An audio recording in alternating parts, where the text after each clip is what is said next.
nga ne da ngeen di créer parti politique wax nga itam ne bi ngeen nekkee ci opposition bi ànd ak Khalifa Sall réeroowu leen woon trop ak waa PASTEF au niveau programme ak rupture mun nañu xaar bu ngeen taxawalee parti ngeen dem rejoindre le pouvoir est-ce qu'il y a des chances de rapprochement entre yéen ak Ousmane Sonko. xam nga lu tax question bi difficile à répondre mooy taxawaluguñu parti bi délibéré wul sur une question aussi sensible. mais peut-être ay waxtaan commencé na. non il faut que j'explique. D'accord. mooy man tey li may reprocher démarche sama leader bi xëy dem parti socialiste rencontrer Aminata Mbengue te waxtaanee wuñ ko je vais pas faire l'erreur ñëw di wax une démarche ne lii mooy démarche bi lii la ñu war a def te ñi ma ko sekkal tooguñu waxtaan ci. ñun li ñu togg waxtaan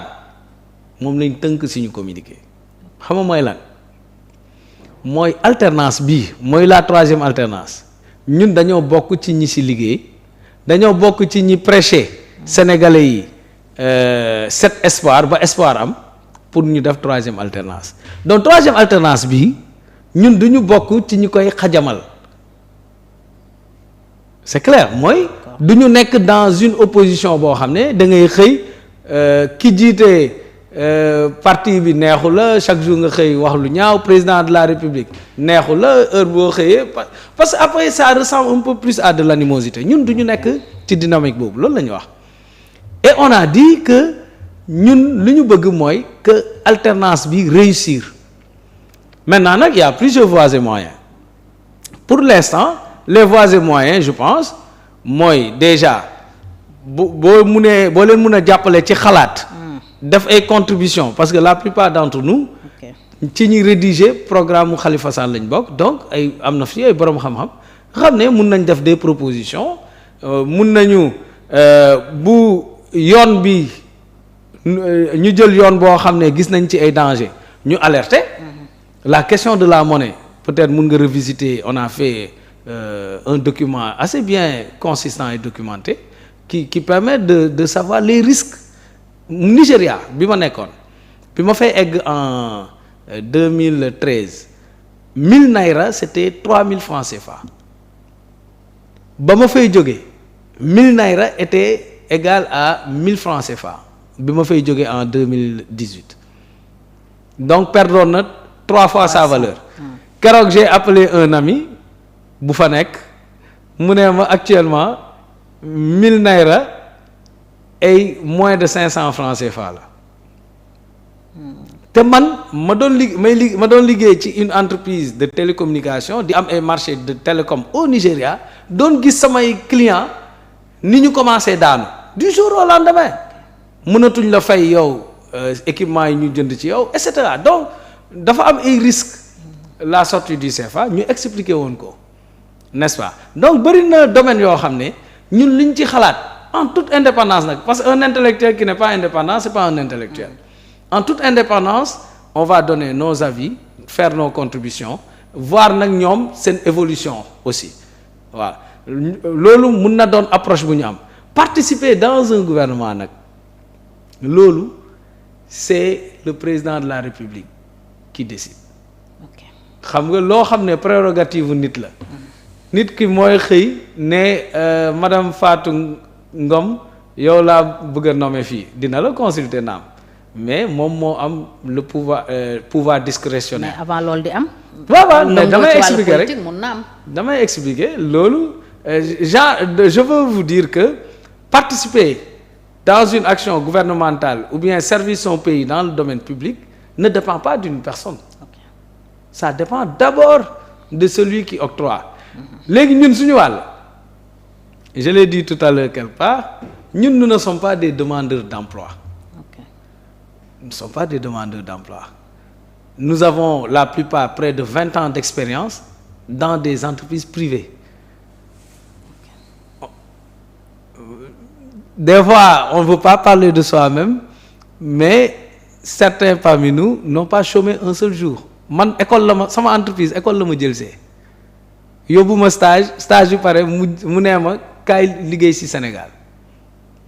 et bëri na ci ñoo xam ne noonu lañ mel donc on n'est pas des demandeurs d'emploi et l'État ne peut pas nous payer des revenus yoo xam ne amuñ ko déjà donc il faut que ce soit clair xam nga Sénégal li polluer le débat. oui dañu jàpp ne boo démissionné def sa parti da nga bëgg a jege nguur gi pour am ci. c'est ça ce qui pollue le débat au Sénégal mooy quand quelqu'un a des opinions qui peuvent être favorables et souvent même défavorables dañuy jàpp ne la personne day ut liggéey. day ut poste. te la personne c'est sa conviction moo ko ëppal njëriñ ak l'utilité que ça a pour les Sénégalais et puis avoir une position ça ce n'est pas une finalité dans une action politique un homme politique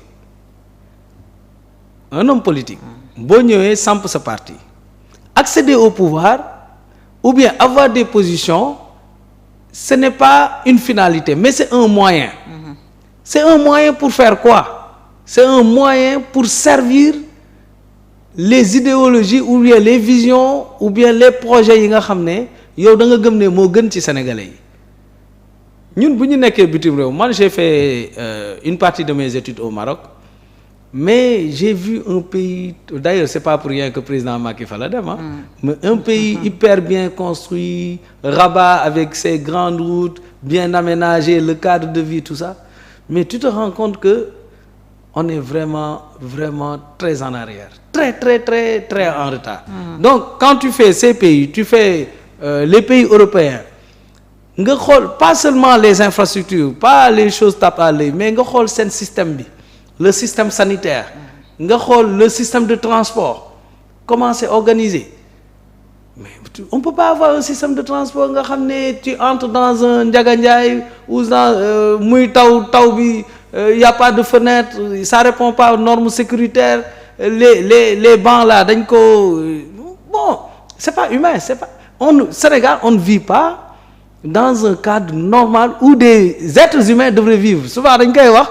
mais c'est pas exagéré. Ouais, des fois ça fait rire mais. c'est pas exagéré réalité oui. tey mun nga notre système de transport boo ci duggee tu as beaucoup de chances de faire un accident et de perdre ta vie. C'est ça la réalité. Il y a pas d'issue de secours, il y a. Non, nos routes waxatuñ ko. Man quand je conduis nos routes nationales là je roule pas à plus de 70-80 des fois révéré dagaragal mais nos routes c'est des voilà donc vraiment quand tu vois ça tu as un pincement de cœur et madame vraiment man je me dis les Sénégalais ils sont très bons. Les Sénégalais qui sont à l'étranger et ceux qui sont même au Sénégal je veux dire quand je dis les Sénégalais de l'étranger c'est que da ngay bokk ak classe ay tubaab wala ay marocain nga raw leen fuuf après tu te poses la question ñi nga xam ne dama bokk ak ñoom classe raw leen mais naka lañ def ba ñoom seen dëkk raw sama dëkk ça c'est une question qu'on doit souvent régler. Ban explication ngay jox situation boobu suñu dirigeant yi la wala c'est quoi le problème où est-ce que ça bloque? C'est très profond. Okay. Moi je pense que les dirigeants qu'on a émanent de notre société. C'est la mentalité de notre société c'est suñu mentalité moo am un vrai problème. Au Sénégal on pense que le bien-être c'est d'abord le bien-être nous tous on cherche le bien-être mais quand tu penses que le bien-être personnel individuel man sama bien-être mooy naa am sama kër am sama oto mais le reste mbedd meeg yooyu sama yoon new ci mooy tu fais une grosse erreur bien-être individuel mënul nekk au milieu d'une catastrophe collective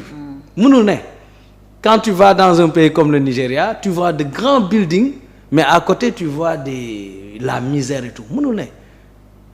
un développement doit être collectif un pays qui se développe daa war a nekk tous les pans de la société ensemble parce que yow boo nee par exemple ok je gagne bien ma vie à côté il y a quelqu'un qui est dans la misère mais celui-là aura tendance à t'agresser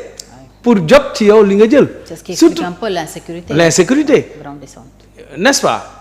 Par contre quand tu es dans une idéologie boo xam ne tu promeus le bien-être collectif tu prends en France doo gis ko am këru 200-300 mètres carrés 1000 mètres carrés xanaa ci campagne bi la ko am ceux qui veulent aller se reposer les maisons de retraite mais dans les grandes villes là les agglomérations là où les gens travaillent ay appartements yu ndaw la ñu am n'est-ce pas mais ils ont le bien-être parce que ils ont le strict minimum de ce dont ils ont besoin, mais ci biti quand ils veulent aller en famille, aller au restaurant, aller dans des parcs, respirer. Dakar, tu peux respirer nulle part.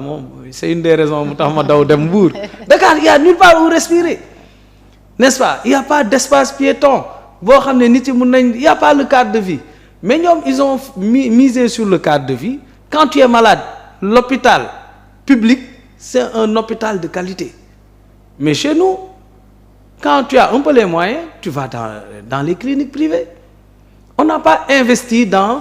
le bien-être collectif. Léegi nag da ngay gis ku ne man borom daraja laa bëri naa alal maa ngi dem dëkki Almadi tabax fa ngeen di kër mais boo génnee sa buntu kër sax day taa mbedd yi dara baaxu ci, c'est pas bitumé et on pense que c'est un pays normal. Donc est-ce que ñii di woote rupture yaakaar nga ne mun nañu renverser la tendance def fi leneen parce que rupture lii nga fi wax yépp moom la tey Ousmane Sonko ak Bassirou Diomaye Faye promettre askan bi la woon day woon ni dañuy fexe ñëpp gis seen bopp ci li ñëpp moom pétrole beeg gaz beeg yeneen ressources yi loolu moo taxoon ñu dañuy renégocier waat defaat une distribution équitable des richesses est-ce que yaakaar nga véritablement que enfin on verra le bout du tunnel. C'est possible Okay. Vraiment c'est possible maintenant mooy li ma la wax xam nga d'ailleurs question bi nga ma mujjee posé ak bii am na link c'est-à-dire société buy avancé mentalité société bi ci boppam il faut mu coordonner mooy ñu bëggandoo la même chose. yow nga d'accord ne mbedd mi du mbedd buur man ma d'accord ne du mbedd buur suñu mbedd la. ndax